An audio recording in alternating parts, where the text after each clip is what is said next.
Welcome to this Getting Started with SharePoint Framework tutorial series, and this is tutorial 3. Deploy your client-side web part to a SharePoint page, so aka Hello World Part 3. And this is September 2018 edition, so this has been recorded in September 2018.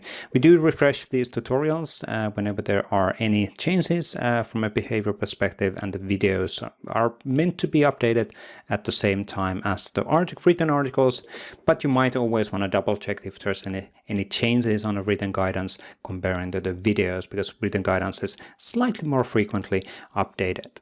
Now, this is the tutorial 3, so it has a dependency on tutorial 1 and 2.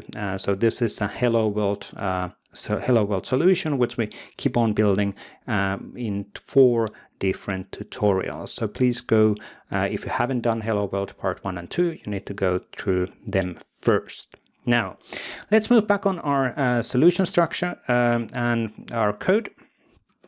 So we have our web part, which we created in tutorials 1 and 2 already up and running.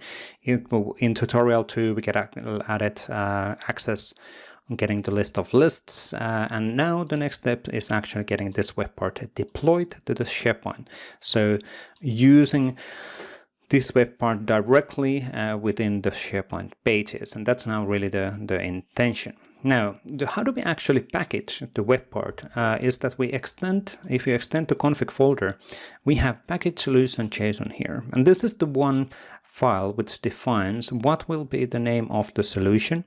So hello world web part sppkg file in this case, and what will be the name of the application in the app catalog. What is the ID of the application, the version of the application, and also additional instructions like include client-side assets or not in the solution itself. Now, in this case, kind of tested the web part. Well, we did test the web part in local workbench and in a SharePoint Online workbench. It's not a super exciting web part, but we want to already deploy this to be available in the context of SharePoint pages. And for that purpose, we don't actually want to reference, we don't dynamically load the web part on a page just by requesting that.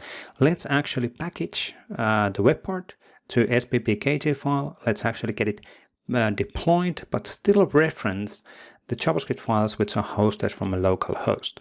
And that means that for packaging purposes, we need to, for now, at least stop the command line if that's still running. So do a Control-C and then break that one. And then we want to package this web part. So we're going to use gulp package solution command. And that's going to then package and create the sppkg file, which actually will also contain all of the needed assets and all of the needed configurations for the solution. And I'll get back on that one slightly more detailed. But now if we extend to solution, we can actually see that in the SharePoint folder, we now have a hello world web part sppkg file, which actually contains the whole content and the configuration and automation and everything else what you might have inside for your solution. What's included in the sppkg file, you can actually have a look on the debug folder. This actually contains all of the assets which were included in the sppkg file. So if you would open the sppkg file in a zip package explorer, or let's say open a zip file or whatever system you want to use, you would be able to see all of the same files as you can actually see in this debug folder. So these are the ones which are getting packaged inside of the sppkg file, which is an OpenXML. Well, it's a zip file technically. Now that we are good to go, so let me actually right-click this one. And we want to reveal that in Explorer, because we actually want to see that file in the Explorer. We want to get that one deployed to our tenant. So let me open up the browser. Here we go. the right browser, and we are in SPPMP tenant in my case. So I'm going to actually move to my app catalog. And this was one of the requirements for getting started on SharePoint framework development. So I need to have a Office 365 tenant, and then you need to create an app catalog in here. So we're able to walk through the deployment process of these solutions inside of your tenant. Now, in the apps for SharePoint, we can actually see all of the existing apps and all of the existing functionalities deployed to this tenant. In this case, we're going to install HelloWorld web part inside of the app catalog. So we're going to drag and drop that to be then available to be installed on a site level.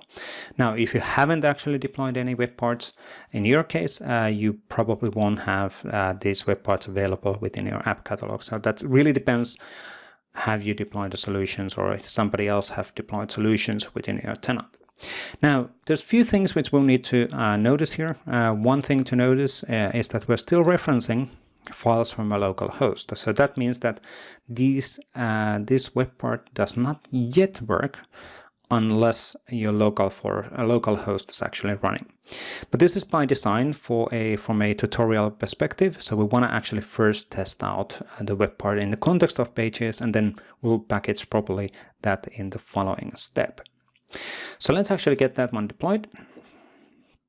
There we go, there's our HelloWorld web part. The deployed status equals yes. There are no errors in the app package error message. So if we would have an exception inside of the solution file, you would actually see these settings in here.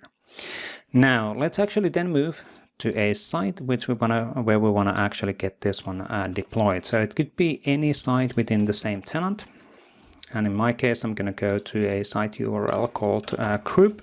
So I created a site called group, and in here I'm going to actually install the solution to be available. So let me go and add an app, because SharePoint framework solutions take advantage of the existing app infrastructure. We're adding an app to the page, or adding an app to the site technically, and then we're able to search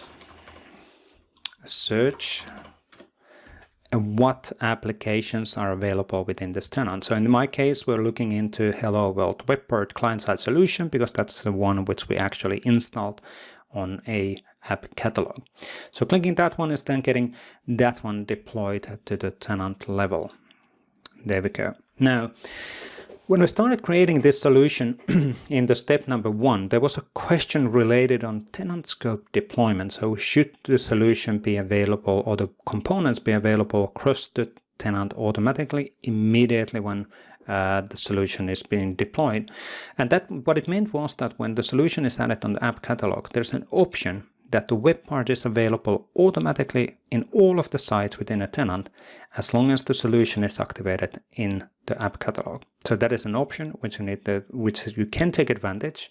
In our case, we choose no, and that means that the tenant deployed equals no, and that means that we need to explicitly get the solution installed on a site level.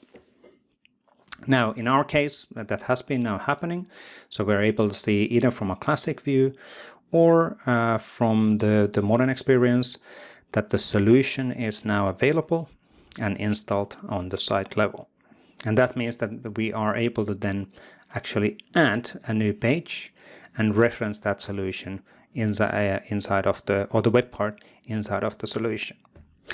Now, a few points before we can actually add the web part on the page. We need to remember that we didn't actually we didn't really package this properly, and when we added the solution to the app catalog, it was still referencing the local host.